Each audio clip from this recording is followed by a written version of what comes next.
আসসালামু আলাইকুম। প্রথমে বলবো, তোমরা যারা অনার্স প্রথম বর্ষে পরীক্ষার্থী রয়েছো, তোমাদের পরীক্ষার সাজেশনগুলো আমরা ফ্রিতে প্রোভাইড করব, কোনো টাকা দেওয়া লাগবে না। সেগুলো নেওয়ার জন্য চ্যানেলটিকে সাবস্ক্রাইব করে হোয়াটসঅ্যাপে যোগাযোগ করবা।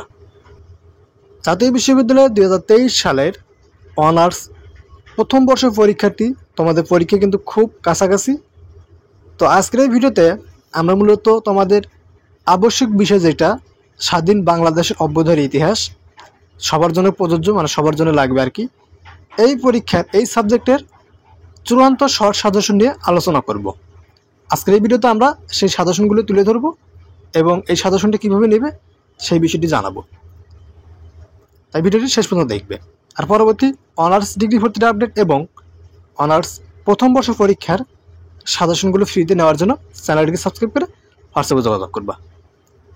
আর কোনো কিছু বুঝতে অসুবিধা হলে তোমরা স্ক্রিনে দেখতে পাচ্ছ হোয়াটসঅ্যাপ নাম্বার দেওয়া আছে, আমাদের এই হোয়াটসঅ্যাপে যোগাযোগ করবা, আমরা তোমাদের সাহায্য করব।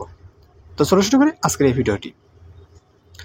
তো তোমাদের এই স্বাধীন বাংলাদেশ অভ্যুদয়ের ইতিহাস, এই পরীক্ষাটি শুরু হবে আগামী অক্টোবরের 10 তারিখ থেকে। অক্টোবরের 10 তারিখ বৃহস্পতিবার দুপুর 1টা থেকে তোমাদের এই পরীক্ষা কার্যক্রমটি শুরু করবে জাতীয় বিশ্ববিদ্যালয়। ঠিক আছে? তো তোমাদের স্বাধীন বাংলাদেশ অভ্যুদয়ের ইতিহাসের প্রশ্ন থাকবে 3 বিভাগে, ক বিভাগ, খ বিভাগ, গ বিভাগ। ঠিক আছে? ভিডিওর মাঝখানে আমি আবারও বলবো, পরবর্তী অনার্স প্রথম বর্ষ পরীক্ষার সাজেশনগুলো ফ্রিতে নেওয়ার জন্য চ্যানেলটিকে সাবস্ক্রাইব করে হোয়াটসঅ্যাপে যোগাযোগ করবা। তো তোমাদের ক বিভাগে থাকবে মূলত অতি সংক্ষিপ্ত প্রশ্নোত্তর। এখানে তোমাদের যদি সাজেশনের পিডিএফের নমুনা দেখায়, তাহলে এখানে 1 নম্বর প্রশ্ন রাখা হয়েছে, কোন গ্রন্থে সর্বপ্রথম বঙ্গ নামের উল্লেখ পাওয়া যায়। তারপর তোমাদের খ নম্বর রাখা হয়েছে, বাংলাদেশের সর্বোচ্চ উঁচু পর্বতশৃঙ্গের নাম কি।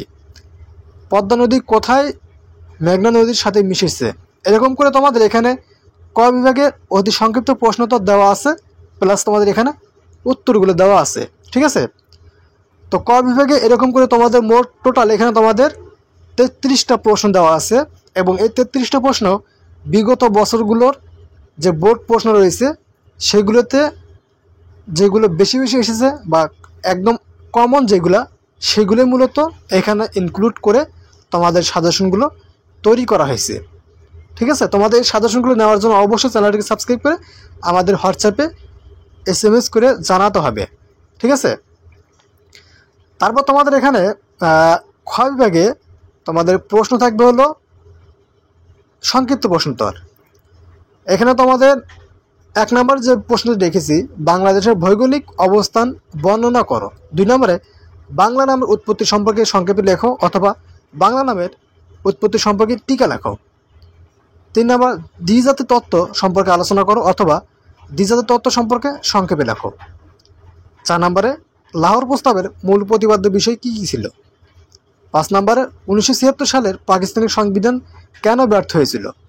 6 নম্বরে তমদ্দুন মজলিস কি। এরকম করে তোমাদের এখানে সংক্ষিপ্ত প্রশ্ন রয়েছে খ বিভাগের টোটাল 19টা, এবং এই 19টা প্রশ্ন অনেক অনেক ইম্পর্টেন্ট তোমাদের অনার্স প্রথম বর্ষ পরীক্ষার জন্য। আশা করি এই প্রশ্নগুলো তুমি যদি ভালোভাবে পড়তে পারো, তাহলে অবশ্যই তুমি ভালো একটা প্রিপারেশন অনার্স প্রথম বর্ষ পরীক্ষার জন্য গ্রহণ করতে পারবে। আর তোমাদের এই খ বিভাগ এবং গ বিভাগের যে প্রশ্নগুলো রয়েছে, অর্থাৎ সংক্ষিপ্ত প্রশ্নোত্তর এবং রচনামূলক প্রশ্নোত্তর, এগুলো তোমাদের মূলত বই থেকে বা গাইড থেকে তোমাদেরকে বের করে তোমাদেরকে পড়তে হবে। এখানে তোমাদের উত্তরগুলো লিখতে গেলে পিডিএফটা অনেক বড় হয়ে যাবে এবং অনেক টাইম লাগবে। তোমাদের কিন্তু পরীক্ষা কিন্তু খুব সন্নিকটেই জাতীয় বিশ্ববিদ্যালয় থেকে হঠাৎ করে কিন্তু রুটিন প্রকাশ করে দিয়েছে, যার জন্য তোমাদের এইগুলো করার সময় ছিল না। জাস্ট আমি তোমাদের খ গ বিভাগের কী কী প্রশ্ন পড়লে তোমাদের কমন পড়বে এই বিষয়গুলো তুলে ধরেছি। তোমরা তোমাদের বোর্ড বই কিংবা গাইড বই থেকে তোমরা এই প্রশ্নগুলো খুঁজে বের করে পড়ে নিবা। ঠিক আছে?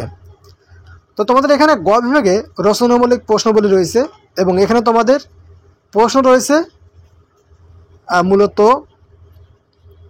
17টি। ঠিক আছে? 1 নম্বরে রাখা হয়েছে, বাংলাদেশের অর্থনীতিতে ভূপ্রকৃতির প্রভাব আলোচনা করো। 2 নম্বরে বাংলাদেশের জনগণের নৃতাত্ত্বিক পরিচয় দাও। 3 নম্বর লাহোর প্রস্তাবের মূল প্রতিপাদ্য বিষয় কী ছিল, এই প্রস্তাবের তাৎপর্য বিশ্লেষণ করো। 4 নম্বরে স্বাধীন বাংলা গঠনের পরিকল্পনা ব্যাখ্যা করো। এই পরিকল্পনা ব্যর্থ হয়েছিল কেন। 5 নম্বরে পূর্ব ও পশ্চিম পাকিস্তানের মধ্যে অর্থনৈতিক বৈষম্য বিবরণ দাও। এরকম করে তোমাদের এখানে গ বিভাগে রচনামূলক প্রশ্ন রয়েছে মোট 17টি। ঠিক আছে, এই 17টি প্রশ্ন তোমাদের পরীক্ষার জন্য অনেক অনেক ইম্পর্ট্যান্ট। সো তোমাদের এই 17টি প্রশ্ন ভালোভাবে পড়তে হবে। তোমাদের কিন্তু স্বাধীন বাংলাদেশের অভ্যুদয়ের ইতিহাস প্রত্যেকটা ডিপার্টমেন্টের জন্যই কিন্তু আবশ্যিক বিষয় করা হয়েছে। সো প্রত্যেকটা স্টুডেন্টের জন্যই কিন্তু এই সাবজেক্টের সাজেশন লাগবে। সো তোমরা যারা সাজেশনের পিডিএফটি নিতে চাও ফ্রিতে, তারা আমাদের হোয়াটসঅ্যাপে যোগাযোগ করবা।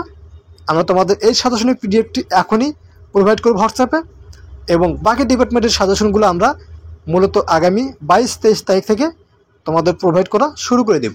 ঠিক আছে, সাজেশনের কাজগুলো এখনও অনেকটা বাকি রয়েছে, যেগুলো তোমাদের তৈরি করা হচ্ছে সেগুলো তৈরি করা শেষ হলে তোমাদের সাজেশনগুলো প্রোভাইড করব বাকি ডিপার্টমেন্টগুলোর।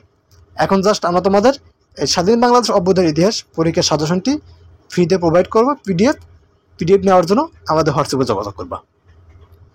আর পরবর্তী অনার্স প্রথম বর্ষের পরীক্ষার সাজেশনগুলো নেওয়ার জন্য চ্যানেলটিকে সাবস্ক্রাইব করে রাখবে। ভিডিওটি তোমার বন্ধুবান্ধব যারা রয়েছে তাদের কাছে শেয়ার করে চ্যানেলটিকে সাবস্ক্রাইব করতে পারবে এবং হোয়াটসঅ্যাপে যোগাযোগ করতে পারবে। তো তোমাদের সবার জন্য রইল শুভকামনা।